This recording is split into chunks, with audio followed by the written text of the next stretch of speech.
Chapter 16. Meanwhile, on the other side of town, George's dad was enjoying his environmental protest march.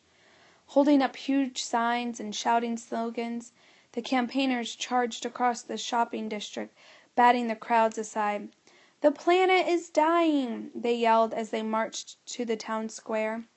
"Recycle! Plastic bags! Ban the car!"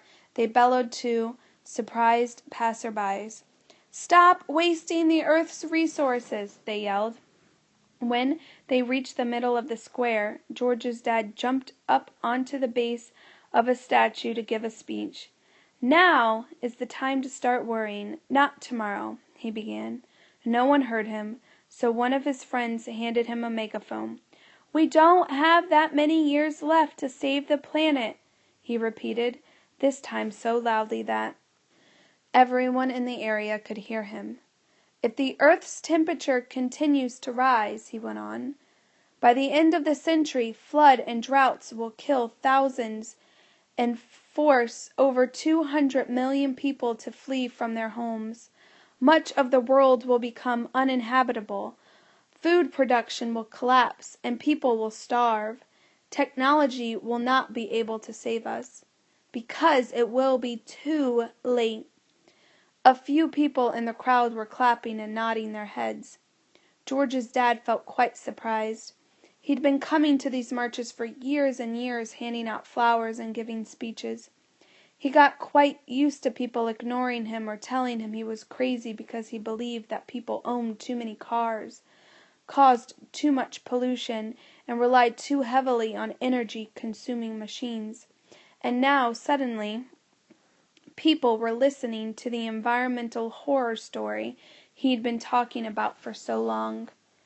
"The polar ice caps are melting, the seas are rising, the climate's getting warmer and warmer," he went on. "The advances in science and technology have given us the power to destroy our planet. Now we need to work out how to save it." By now, a little group of Saturday shoppers had stopped to hear what he had to say. A small cheer went up from the people listening. "It's time to save our planet!" yelled George's dad. "Save our planet!" The campaigners shouted back at him, one or two of the shoppers joining in. "Save our planet! Save our planet!" As a few more people cheered, George's dad lifted his arms in the air in a victory salute. He felt very excited. At last, people were taking some notice of the terrible state the planet was in.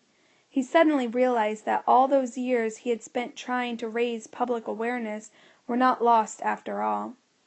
It was starting to work. All the eco-friendly groups had not protested in vain. When the cheers trailed off, George's dad was about to speak again, when suddenly, out of nowhere, a huge custard pie sailed across the heads of the crowd and hit him right in the face. There was a moment of shocked silence, and then everyone burst out laughing at the sight of poor George's dad standing there, with running cream dripping down his beard. Wriggling through the onlookers, a group of boys dressed in Halloween costumes started running away from the square. "Catch them!" shouted someone in the crowd, pointing to the band of masked figures sprinting away as fast as they could, laughing their heads off as they went. George's dad didn't really mind. After all, people had been throwing things at him for years while he made his speeches. He'd been arrested, jostled, insulted, and thrown out of so many places in his efforts to make people understand the danger the planet faced that one more custard pie didn't upset him very much. He just whipped the sticky goo out of his eyes and got ready to continue talking. A few of the other green campaigners ran after the group of demons, devils, and zombies, but they were soon left behind, staggering and gasping for breath. When the boys realized that the grown-ups had given up the chase, they came to a halt. "Ha ha ha ha!" snickered one of them, ripping off his zombie mask to reveal the features of Ringo. His real face wasn't more attractive than the rubber mask. "That was great," gasped Whippet, stripping off his black and white scream mask. "The way you threw that pie, Ringo." "Yeah," agreed an enormous devil, swishing his tail and waving his pitchfork. "You got him right on the nose." Judging by his great size, it could be none other than Tank, the boy who just couldn't stop growing. "I love Halloween," said Ringo happily. "No one will ever know it was us." "What should we do next?" squeaked Zit, who was dressed as Dracula. "Well, we've run out of pies," said Ringo, "so we're going to play some tricks now, some good ones. I've got some ideas." By late that afternoon, the boys have given quite a few people living in their small town a bad fright.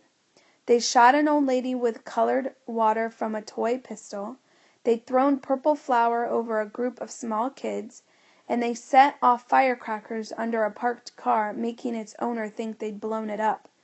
Each time they had caused as much havoc as possible and then scampered away very quickly before anyone could catch them. Now they had reached the edge of town where the houses started to spread out. Instead of narrow streets with rows of snug little cottages, the houses got bigger and further apart. These houses had long green lawns in front of them, with big hedges and crunchy gravel driveways. It was getting dark, and some of these enormous houses, with their blank windows, columns, and fancy front doors, were starting to look quite eerie in the dim light. Most of them were dark and silent, so the gang didn't even bother ringing their bell. They were just about to give up for the day when they came to the very last house in the town, a huge rambling place with turrets, crumbling statues, and old iron gates hanging off their hinges. On the ground floor lights were blazing from every window. "Last one," announced Ringo cheerfully, "so let's make it a good one. Tricks ready." His band of boys checked their stash of trick weapons and hurried along behind him up the weed-covered driveway. But as they approached the house, they noticed a strange, eggy smell, which grew stronger as they approached the front door. "Phew!" said the huge devil, holding his nose. "Who did that?" "Wasn't me," squawked Zit. "He who smelt it dealt it," said Ringo ominously. The smell was getting so overpowering now, the boys were finding it hard to breathe. As they edged toward the front door, where the paint was peeling off the woodwork in ribbons, the air itself became thick and gray. Hand over his mouth and nose, Ringo reached forward and pressed the giant round doorbell. It made a sad, lonely clanking noise, as though it wasn't used very often. To the boys' surprise, the door opened a crack, and fingers of yellowish-gray smoke curled through the narrow gap. "Yes," said an unpleasant voice that was somehow familiar. "Trick or treat," croaked Ringo, almost unable to speak. "Trick!" cried the voice, throwing the door wide open. For a fleeting second the boys saw a man wearing an old-fashioned gas mask standing in the doorway. Another second, and great clouds of stinky yellow and gray smoke rolled out through the open door, and the man vanished from view. "Run!" Ringo yelled. His gang didn't need telling twice. They had already turned tail and were rushing back through the thick smog. Panting and wheezing, they staggered down the drive, through the gates and onto the pavement. They ripped off their Halloween masks so that they could breathe better after choking on the smelly smoke. But Ringo wasn't with them. He had tripped in the driveway and fallen onto the gravel. He was struggling to his feet when he saw the man from the big house walking toward him. "Help! Help!" he yelled. The other members of his gang stopped and turned, but no one wanted to go back for him. "Quick," said Zit, who was the smallest, "go and save Ringo." The other two just shuffled awkwardly and mumbled. The spooky man wasn't wearing a gas mask anymore, and the boys could almost make out his features through the clearing smoke.